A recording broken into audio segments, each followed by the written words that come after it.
नमस्कार, जनता टीवी देख रहे हैं आप और आपके साथ मैं हूं तिशा। बुलेटिन की शुरुआत करेंगे और 2 मिनट में बताएंगे आपको 10 बड़ी खबरें।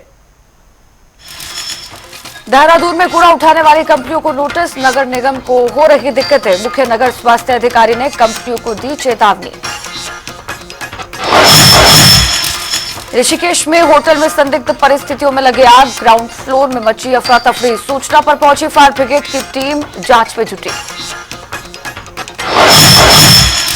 हरिद्वार में कांवड़ियों की गंगा में डूबने से मौत, भाई के साथ लेने गया गंगा जल, पुलिस ने रेस्क्यू कर पहुंचाया अस्पताल, डॉक्टर ने किया मृत घोषित।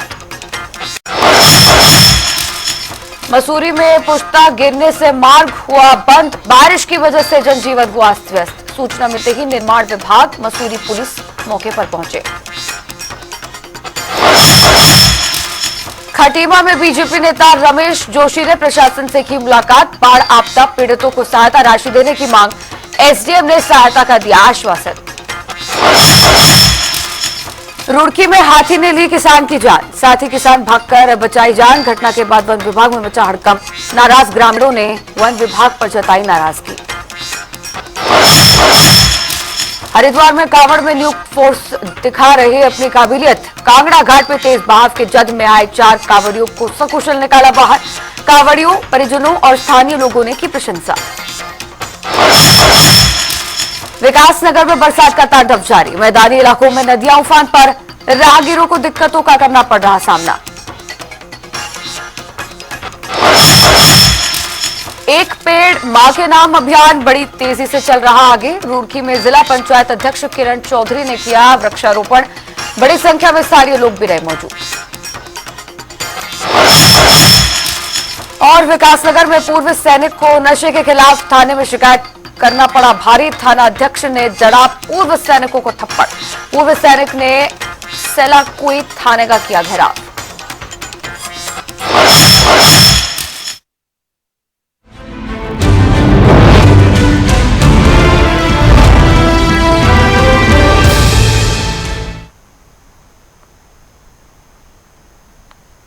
अब बढ़ेंगे बुलेटिन में आगे और बता दें कि उत्तराखंड में कांग्रेस केदारनाथ धाम प्रतिष्ठा यात्रा को सफल बनाने के लिए राष्ट्रीय नेताओं को बुलाने की जुगत में लगी हुई है।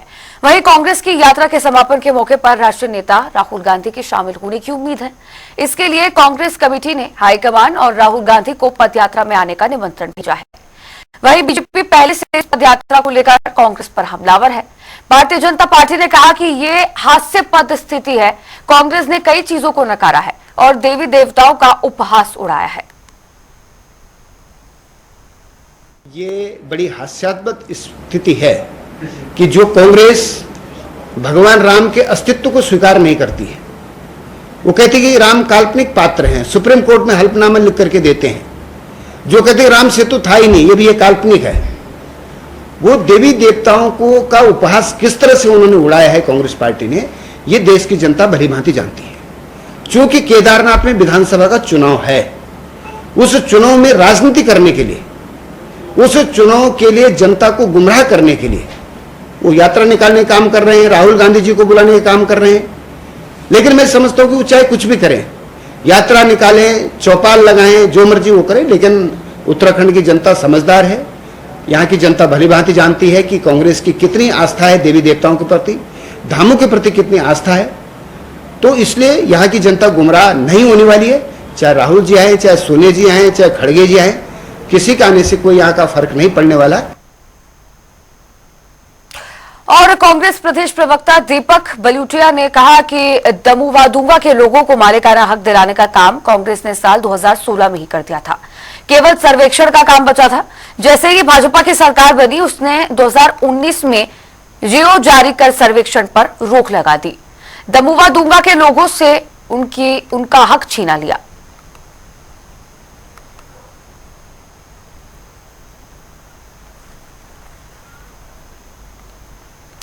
राष्ट्रीय लोकदल के प्रदेश अध्यक्ष चौधरी हर्षभान काशीपुर पहुंचे, जहां वे कैंप कार्यालय सैनिक कॉलोनी में एक बैठक में शामिल हुए, जिसमें पार्टी के विस्तार को लेकर पदाधिकारियों के साथ चर्चा की गई।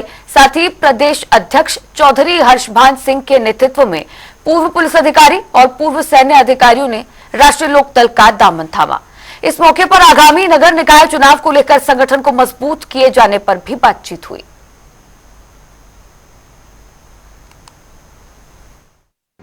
कुछ नहीं, ये हमारी मासिक बैठक थी, हर महीने होती है और ये बैठक आज 2 जिलों की है, काशीपुर और उधम सिंह नगर।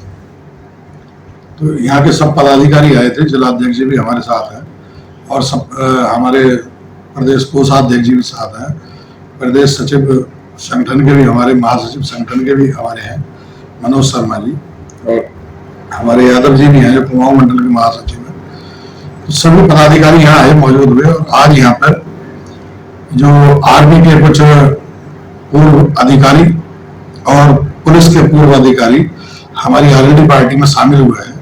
मैं उन सभी का पूरे राष्ट्रीय लोकदल की तरफ से हार्दिक आभार और धन्यवाद करता हूं। और मीटिंग हमारी हुई थी, अब बहुत जल्दी पूरे उत्तराखंड में नगर निकाय के चुनाव आने वाले हैं, उस संबंध में भी हम लोगों की मीटिंग थी।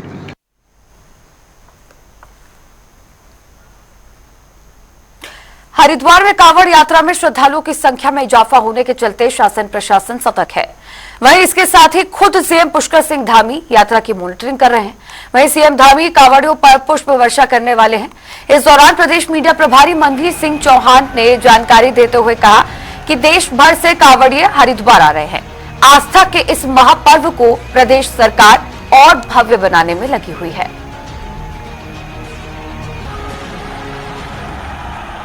देखिए, देवभूमि उत्तराखंड में आने वाले श्रद्धालु, चाहे वो कांवड़ यात्री हों या हमारे 4 धाम के श्रद्धालु हों, हमारी सरकार आदरणीय मुख्यमंत्री पुष्कर सिंह धामी जी सभी श्रद्धालुओं की सुरक्षित और आनंदित यात्रा के लिए कटिबद्ध है। इसके लिए आदरणीय मुख्यमंत्री पुष्कर सिंह धामी जी के द्वारा प्रशासन को कड़े निर्देश दिए गए हैं कि हमारे प्रदेश में आने वाले किसी भी श्रद्धालु को किसी भी प्रकार की कोई परेशानी न हो, किसी प्रकार समस्या न हो, इसके लिए निर्देश दिए गए हैं। इसके साथ ही हर श्रद्धालु का यहाँ पर भव्य स्वागत हो, देवभूमि आगमन पर उनको एक अपने आप में और श्रद्धा के भाव उनके अंदर प्रकट हो, उनकी श्रद्धा में और वृद्धि हो। बीते दिन सावन के दूसरे सोमवार पर भगवान शिव के मंदिरों में भक्तों का तांता देखने को मिला। आपको बता दें कि हरिद्वार के दक्षेश्वर महादेव मंदिर में भगवान शिव की आराधना के लिए भक्तों की भीड़ उमड़ रही थी। दक्षेश्वर महादेव मंदिर को भगवान शिव की ससुराल कहा जाता है। मान्यता है कि सावन के 1 महीने भगवान शिव दक्षेश्वर मंदिर में ही विराजते हैं, इसीलिए दूर दूर से शिव भक्त यहाँ पहुंचकर भगवान शिव की पूजा अर्चना करते हैं। बचपन हमारा वैसे हरिद्वार में ही बीता है, तो हम लोग तो आते रहते हैं मंडे या वैसे, तो मतलब काफी अच्छा लगता है आके। और पुराने दक्ष महादेव मंदिर, सत्यकुंड भी है, ये भी है। सावन के दिनों में बहुत भीड़ रहती है, बहुत मुश्किल से मतलब होता है कि सोचना पड़ता है थोड़ा जल्दी उठ कर आए। वैसे तो कभी भी आ जाओ, लेकिन सावन में होता है कि थोड़ा जल्दी आए तो दर्शन अच्छे से हो जाए। हाँ जी, जैसे कि मतलब इस मंदिर की बहुत मान्यता भी है, पुराने टाइम से इस मंदिर की बहुत ज्यादा मान्यता है। तो सावन का टाइम चल रहा है, जैसे आज सोमवार भी है, तो इसलिए भक्तों की देखा आपने कितनी भीड़ लगी हुई है, सबके मन में श्रद्धा है, सब लोग आ रहे हैं। हम भी यहाँ पे आते हैं, मतलब जब भी वो होता है तो हम जरूर आते हैं यहाँ पे। दूर दूर से लोग भी आ रहे हैं यहाँ पे, सब दर्शन कर रहे हैं शिव जी के। सोमवार को तो काफी भीड़ रहती है पहले से ही, पर अभी कावड़ की वजह से और भी ज्यादा भीड़ है। अच्छा अरेंजमेंट है सब चीज का। मंदिर काफी पुरानी है, इसके पीछे बड़े इतिहास जुड़ा हुआ है। हाँ जी, हाँ जी, महादेव को तो काफी पहले से ही मानते हैं सभी, इसी की वजह से इतनी भीड़ है। और सोमवार को तो अधिकतर ही रहती है भीड़, सावन के दिन में भीड़ बढ़ जाती है। हाँ जी, किस तरह से उधर मनोकामना मंदिर है ना, तो उसमें भगवान शिव के नाम की कावड़ लेने तो लाखों लोग धर्म नगरी पहुंच रहे हैं। वहीं कुछ सनातनी प्रधानमंत्री नरेंद्र मोदी के हिंदुत्व और देश हित के काम से इस कदर प्रभावित हैं कि प्रधानमंत्री की प्रतिमा को कंधे पर बैठाकर ही कावड़ के रूप में लेकर जा रहे हैं। मोदी समर्थक कावड़ियों का कहना है कि राम मंदिर निर्माण के बाद ही उन्होंने मोदी के नाम की कावड़ ले जाने की ठान ली थी, इसीलिए इन कावड़ियों ने प्रधानमंत्री नरेंद्र मोदी की कावड़ बनाकर अपने कंधों पर लेकर जाने का फैसला लिया। रुपेंद्र तोमर नाम है और मैं और सोनू हम दोनों भाइयों ने ये निश्चय करा था कि जब राम मंदिर हिंदुओं को समर्पित मोदी जी ने करा था और मोदी जी तीसरी बार प्रधानमंत्री बने थे, तो हमने सोचा था कि गंगा स्नान करा के हम इनको जरूर लेके आएंगे बस। और इससे ज़्यादा हमने इस बारे में कुछ नहीं सोचा, बस डायरेक्टली हमारे मन में ये जो ख्याल आया हमने इसको पूर्ण कर दिया। पहली हमारी कांवड़ यात्रा है मोदी जी को लेके, और करीब इस मूर्ति में 8.5 किलो के आसपास का वजन है, जो करीब मैंने 11:30 बजे हर की पेड़ी से उठाया है, और ये 195 किलोमीटर दूर खेकड़ा तक ये यात्रा रहेगी। तो वहीं उत्तराखंड में कांवड़ियों की बढ़ती भीड़ को देखते हुए प्रशासन ने दिल्ली देहरादून हाईवे बंद कर दिया है। वहीं हाईवे पर दोनों ओर के रास्ते कांवड़ियों के लिए आरक्षित रहेंगे। 22 जुलाई से कांवड़ यात्रा शुरू होने के बाद यूपी और उत्तराखंड की सरकारों ने अलग अलग डायवर्जन प्लान लागू कर दिए थे। अब ऐसे में दिल्ली देहरादून हाईवे NH 58 सोमवार से लेकर 2 अगस्त तक के लिए बंद कर दिया गया है।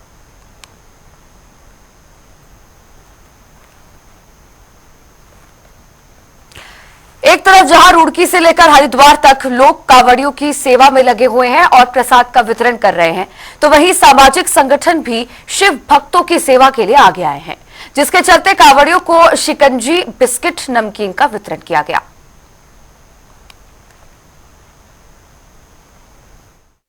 भोलों के लिए प्रसाद वितरण का कार्यक्रम है। हमारी शाखा अविरल गंगा भारतीय विकास परिषद हर साल करती है। हम इसमें बिस्कुट दे रहे हैं, चिकन भी दे रहे हैं, और छोटे मोटे पैकेट नमकीन के दे रहे हैं, पेट साल्ट वगैरह, जिससे कि सब तरह की चीज है। एडवोकेट प्रीति अग्रवाल, भारत विकास परिषद अविरल गंगा की मैं अध्यक्ष हूँ, और ये कार्य करने में मुझे बहुत संतोष मिल रहा है, और मैं चाहती हूँ कि सभी कार्य को करने में आगे आए। हम भोले के माध्यम, अपने माध्यम से एक बहुत अच्छा सा संदेश भी देना चाह रहे हैं, और एक बहुत अच्छी से हमें खुशी संतोष मिल रहा है। हल्द्वानी में बनी अनुसंधान केंद्र में एक रुद्र वाटिका बनाई गई है। इस वाटिका में भगवान शिव से जुड़े अनेक वनस्पतियों का वर्णन किया गया है।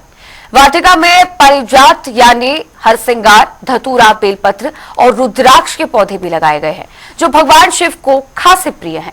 रुद्राक्ष वाटिका में 3 प्रकार के रुद्राक्ष, 1 मुखी, 3 मुखी और 5 मुखी रुद्राक्ष लगाए गए हैं, जो लोगों को अपनी तरफ खासा आकर्षित कर रहे हैं। देखिए खास रिपोर्ट। का महीना चल रहा है और भगवान शिव को मनाने के लिए भक्तगण अनेक तरह के प्रयत्न करते हैं, और इसी क्रम में एक प्रयत्न होता है भगवान शिव का प्रिय रुद्राक्ष। जी हाँ, मेरे पीछे आप जो ये वाटिका देख रहे हैं, ये वही रुद्राक्ष है जो भगवान शिव को अति प्रिय माना जाता है। और हम खड़े हैं हल्द्वानी के वन अनुसंधान केंद्र में, जहां ये स्पेशली रुद्राक्ष वाटिका बनाई गई है। और इस रुद्राक्ष वाटिका की एक खासियत है कि यहाँ रुद्राक्ष की जो तमाम तरह की किस्में हैं, चाहे वो 1 मुखी रुद्राक्ष हो, 2 मुखी, 3 मुखी से लेकर 5 मुखी रुद्राक्ष तक यहाँ सारी प्रजातियां उपलब्ध हैं। और साथ ही साथ इसका रख रखाव और इसकी देख रेख आप देख सकते हैं, कितना एक सिस्टमैटिक तरीके से ये वाटिका बनाई गई है, और लगातार इसकी देख रेख यहाँ के कर्मचारी और अधिकारी करते हैं। साथ ही साथ अगर बताएं तो इसके साथ ही रुद्राक्ष वाटिका के साथ साथ अन्य इसी तरह की और वाटिकाएं भी यहाँ बनाई गई हैं, और उनका भी देखरेख इसी तरीके से किया जाता है। तो इस वाटिका की खासियत जानने के लिए हमारे साथ हैं इस क्षेत्र के रेंजर सर। स्वागत है आपका जनता टीवी पर। बहुत बहुत धन्यवाद आपका इस वन अनुसंधान केंद्र में आने के। सर, सबसे पहले तो ये जो रुद्राक्ष वाटिका आपने तैयार की है, कितनी तरह की इसमें किस्में हैं रुद्राक्ष की, और किस तरीके से ये तैयार किया जाता है? देखिए, इस वन अनुसंधान केंद्र में हमने जो रुद्राक्ष वाटिका तैयार की, ये हमने वर्ष 2012-13 में इसमें काम स्टार्ट किया। अभी हमारे पास यहाँ पर 3 मुखी, 5 मुखी, 1 मुखी रुद्राक्ष अवेलेबल है, और हम हर साल इन पौधों से ईयर लेयरिंग करके गुटी लगा के इससे पौधे तैयार करते हैं, और आम जनमानस को या लोगों को हम लोग उपलब्ध कराते हैं। और साथ ही साथ इस रुद्राक्ष वाटिका का एक और महत्व है कि इसमें चिड़ियों का बहुत ज्यादा वास रहता है। गर्मी के मौसम में भी एवरग्रीन है, हमेशा हरा रहता है, तो इसका जो जलवायु पे भी जो इम्पैक्ट है वो भी अच्छा है, और पेड़ पौधों चिड़ियों के लिए खास तौर से ये पेड़ बहुत अच्छे हैं। जी। अच्छा, जिस तरीके से हल्द्वानी की अगर हम बात करें तो हल्द्वानी में आज विकास के नाम पर या चौड़ीकरण के नाम पर सैकड़ों पेड़ काट दिए गए हैं। क्या उससे जलवायु में कुछ असर आएगा? किस तरीके का इम्पैक्ट होगा या किस तरीके की परेशानियां देखने को मिलेंगी? देखिए, जो विकास के नाम पर जो रोड चौड़ीकरण हो रही है, उसमें निश्चित तौर पर जो पुराने पेड़ जो हमारे बुजुर्गों ने लगाए, जो हमारे पूर्वजों ने लगाए, उनको काटा जा रहा है और वो जरूरी भी है कि विकास के लिए जरूरी है। तो लेकिन उसकी पूर्ति तब हो पाएगी कि अगर हम एक पेड़ काट रहे हैं तो कम से कम हम 200 पेड़ लगाएं, तो ताकि हमारा वो जो पर्यावरण है वो दूषित न हो सके और जो हमारे आबोहवा है वो मेंटेन हो सके। जी। अच्छा सर, अगर इस कंपाउंड की अगर बात की जाए, जो आपका ये कंपाउंड है, इसमें किस तरह की कितनी वाटिका ऐसे बनाई हुई हैं और किस किस चीज की वाटिकाएं हैं? देखिए, इस वन अनुसंधान केंद्र में हम बहुत साल से विभिन्न विभिन्न प्रजातियों को संरक्षित करने का काम कर रहे हैं। लगभग हमारे पास 600 प्रजातियां इस कैंपस में संरक्षित है। यहाँ पे हमने वृक्ष वाटिका बनाई है, जिसको हम आर्बोरेटम बोलते हैं, जिसमें विभिन्न विभिन्न प्रकार के वृक्षों का समावेश यहाँ पर है। इसमें आपको ऊंचाई वाला बांस भी यहाँ मिलेगा और दक्षिण भारत का रक्तचंदन भी यहाँ पर मिलेगा। बात करें तो हल्द्वानी में आज विकास के नाम पर या चौड़ीकरण के नाम पर सैकड़ों पेड़ काट दिए गए हैं। क्या उससे जलवायु में कुछ असर आएगा? किस तरीके का इम्पैक्ट होगा या किस तरीके की परेशानियां देखने को मिलेंगी? देखिए, जो विकास के नाम पर जो रोड चौड़ीकरण हो रही है, उसमें निश्चित तौर पर जो पुराने पेड़ जो हमारे बुजुर्गों ने लगाए, जो हमारे पूर्वजों ने लगाए, उनको काटा जा रहा है और वो जरूरी भी है कि विकास के लिए जरूरी है। तो लेकिन उसकी पूर्ति तब हो पाएगी कि अगर हम एक पेड़ काट रहे हैं तो कम से कम हम 200 पेड़ लगाएं, तो ताकि हमारा वो जो पर्यावरण है वो दूषित न हो सके और जो हमारे आबोहवा है वो मेंटेन हो सके।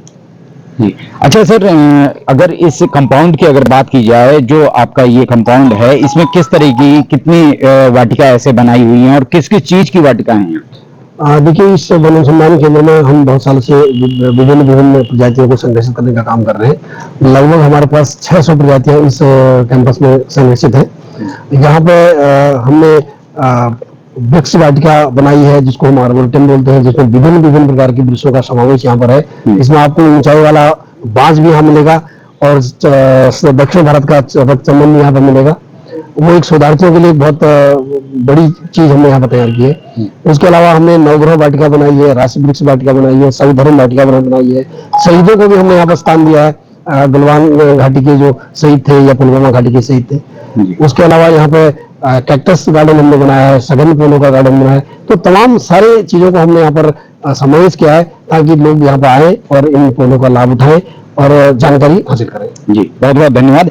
तो आपने देखा किस तरीके से इस वन अनुसंधान केंद्र में खासकर शोधार्थियों के लिए जो इससे रिलेटेड शोधार्थी हैं, जो वन्य जीव से या पर्यावरण से रिलेटेड जो शोधार्थी हैं, उनके लिए ये किसी जन्नत से कम नहीं है। और साथ ही साथ जो यहाँ की काम करने की टेक्निक्स हैं, जो इन पौधों को संभालने का जो गुर है, जो आम इंसान, एक आम आदमी नहीं जानता है कि किस तरीके से पौधों को लगाया जाए, किस तरीके से पौधों का रखरखाव किया जाए, तो वो भी यहाँ बताया जाता है। एक आम आदमी के लिए भी ये वाटिकाएं खुली हैं, ये कंपाउंड खुला है और वो भी आकर इसका लाभ ले सकते हैं। साथ ही हम आपको एक तस्वीर जरूर दिखाना चाहेंगे कि किस तरीके से यहाँ पौधे तैयार किए जाते हैं, प्लांटेशन होता है। आप देख सकते हैं ये रुद्राक्ष के पौधे में कलम लगाई गई है और कुछ ही दिनों में ये कलम जो लगी है, इसकी यहाँ से जड़ निकलनी शुरू हो जाएगी और उसके बाद इसको जमीन में रोप दिया जाएगा और जमीन में रोपने के बाद फिर से एक रुद्राक्ष का पौधा तैयार हो जाएगा। आप देख सकते हैं तस्वीरों में कितना खूबसूरत ये वाटिका यहाँ बनाई गई है और कितने खूबसूरत तरीके से यहाँ काम किया जाता है। साथ ही साथ मैं दूसरी तरफ भी आपको दिखाना चाहूंगा, ये जो वाटिका तैयार हो रही है अभी, ये जो तस्वीरें आप देख रहे हैं, ये है एलोवेरा फार्म बनाया गया है। एलोवेरा की यहाँ खेती की गई है। अभी ये तैयार होने में अभी काफी समय है और इसके साथ साथ ही दूर तक आप देख सकते हैं अलग अलग चीजों की अलग अलग जो बनाए गए हैं, वो अलग अलग कॉलम बनाए गए हैं और सारी चीजें लगभग जो यहाँ से देखे जा रहे हैं, वृक्ष है, सर्वगंधा है और शंख पुष्पी है, इस तरीके की तमाम जो वाटिकाएं हैं वो यहाँ बनाई गई हैं। तो आने वाले लोगों के लिए और खासकर शोधार्थियों के लिए ये जगह एक जन्नत से कम नहीं है। जनता टीवी के लिए संजय प्रसाद, हल्द्वानी से। इन दिनों पूरे प्रदेश में आपदा के हालत बने हुए हैं, जिसको लेकर बीजेपी प्रदेश मीडिया प्रभारी मनवीर सिंह चौहान ने कहा कि मुख्यमंत्री पुष्कर सिंह धामी, प्रभारी मंत्री और अधिकारी स्वयं अपने अपने स्तर से मॉनिटरिंग कर रहे हैं और क्षेत्रों में पहुंचकर स्वयं सेवक के रूप में प्रभावितों तक राहत और बचाव सामग्री पहुंचाने का काम कर रहे हैं। हमारा प्रदेश आपदाग्रस्त प्रदेश है और जिस प्रकार से अभी जो घटना टिहरी जिले के बुढ़ा केदार में जो अभी बादल फटने के कारण वहां पर जान माल का भी नुकसान हुआ है, उसको लेकर के हम सभी इस घटना को लेकर दुखी हैं और हमारे मुख्यमंत्री माननीय पुष्कर सिंह धामी जी के द्वारा सभी अधिकारियों को हर प्रकार से वहां पर सभी पार्टी कार्यकर्ताओं को हमारे प्रदेश अध्यक्ष जी द्वारा अलर्ट किया गया है और वहां पर जहां पर भी आपदा आई, चाहे यमुनोत्री में आपदा आई है, चमोली जिले में आई है, टिहरी जिले में आई है, जहां पर आपदा आई वहां पर भारतीय जनता पार्टी के कार्यकर्ता स्वयं सेवक बन करके आपदा राहत कार्य में अपना सहयोग देंगे। इसके साथ ही पूरा प्रशासन तंत्र रात और दिन वहां पर आपदा राहत कार्य में जुटा हुआ है और आदरणीय मुख्यमंत्री लगातार उसकी मॉनिटरिंग भी कर रहे हैं। हमारे प्रभारी मंत्री आपदाग्रस्त क्षेत्र में वहां पर पहुंच चुके हैं, वहां पर किसी भी प्रकार की समस्या नहीं हो, इसको लेकर के चिंता कर रहे हैं। और वहीं गंगोत्री हाईवे भूस्खलन के कारण 3 जगह बंद हैं। राज्य में 121 मार्ग बंद है, इसमें बॉर्डर रोड, राज्य मार्ग से लेकर ग्रामीण मार्ग शामिल है। सबसे अधिक रास्ते चमोली जिले में बंद किए गए हैं, तो वहीं बीआरओ की मशीनरी की ओर से मार्ग को सुचारू करने का कार्य जारी है। प्रदेश के अधिकतर हिस्सों में तेज बारिश के आसार हैं।